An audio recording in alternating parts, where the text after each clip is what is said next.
In this lesson, we're going to start compositing our robot using one of the techniques that we looked at in the past few lessons. Okay, so let's start. In the last lesson, we were looking at subtractive, and the one before that we were looking at light selects.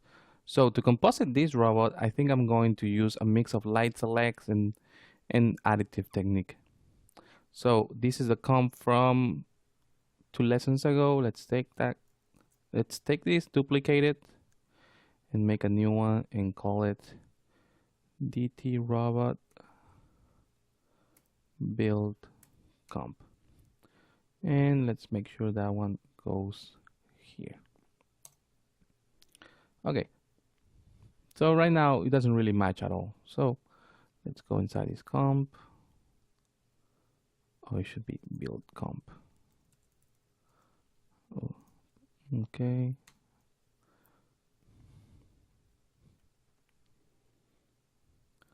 So I already have my pre-comps for my key, my fill, and my rim light here.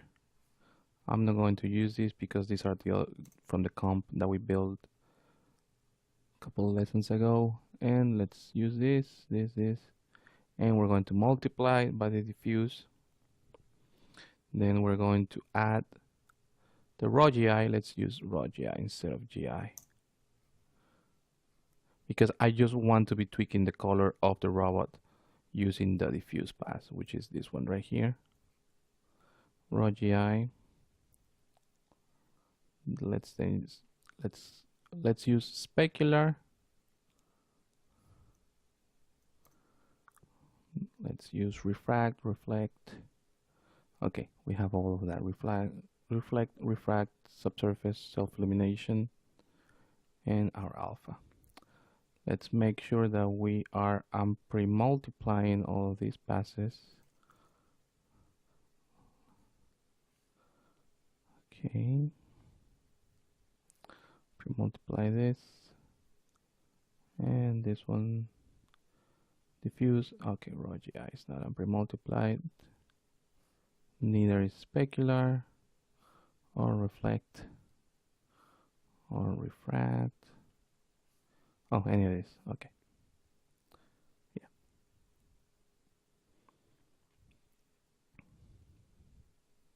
There are many layers in this comp, so it's going to be a little bit challenging selecting each one and adding effects and tweaking them. So for that, I use, let's switch this to add, and that will give us the image that we need. Oh, norm, key, rim, multiply by diffuse, then add the GI, specular, reflect.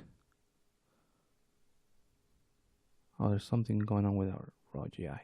Oh, the raw GI should go here as an add, and then the diffuse multiplies everything that's below. There we go. So like I was saying, in order to control all these layers right here, the rim, the fill, the key, and the raw GI, which basically drive our lighting, I'm going to create a null, and I'm going to create a couple of levels that I'm going to link via expressions to our layers. Let's create here a levels.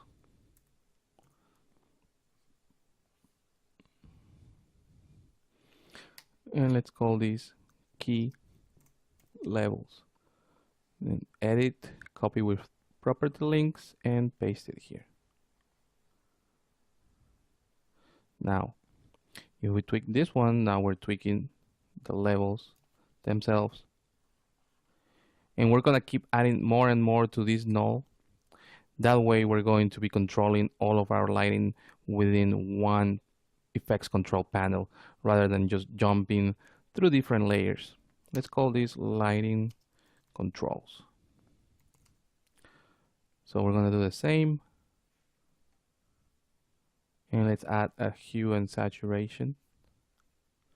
Let's call this key, hue and saturation, edit, copy with property links, and paste it.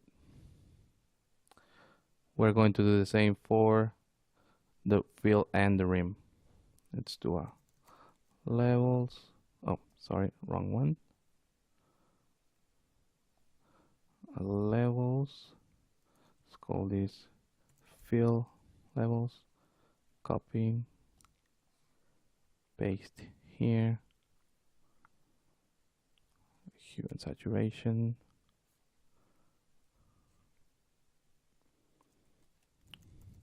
Fill, hue and saturation. Copy with property links.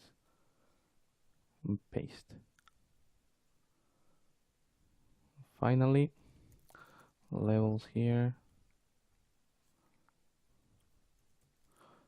Rim levels. Copy with property links. Paste. Then hue and saturation.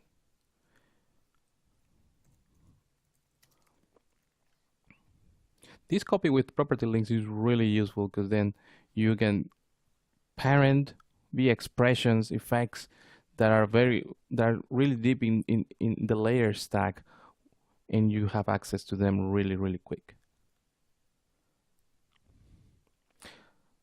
Now we have our lighting rig here set up. Now if I'm tweaking the levels, I'm tweaking the key levels, I'm tweaking the key levels right here on this raw light. Same deal with the fill levels. And finally with the rim levels. Then let's add a new, we also want to be able to control the amount that we're mixing each layer. So for that, we're going to create a slider control, one for each. So let's call this key, fill, and rim. Let's maximize this window so we can see how we're going to link everything via expressions. And we're going to connect opacity of the rim to this one, opacity of fill to fill here, and opacity of the key to this one.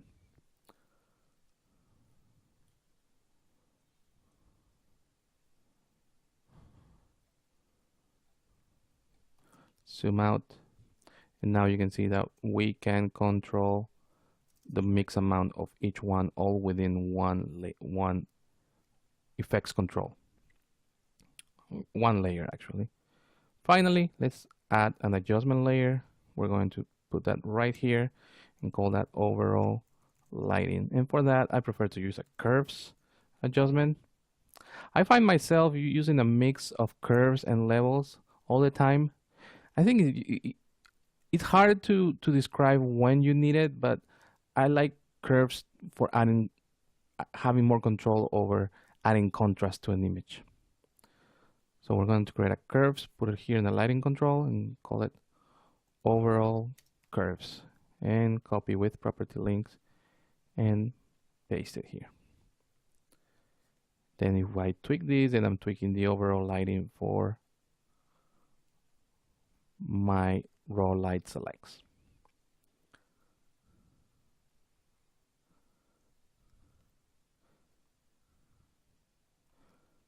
So with that being said, I think we can start actually going through all of these passes and tweak things so we can match the robot to our Cinema 4D environment, our render that has this bluish tone. So we should probably be adding a bluish bounce light from this cyc here.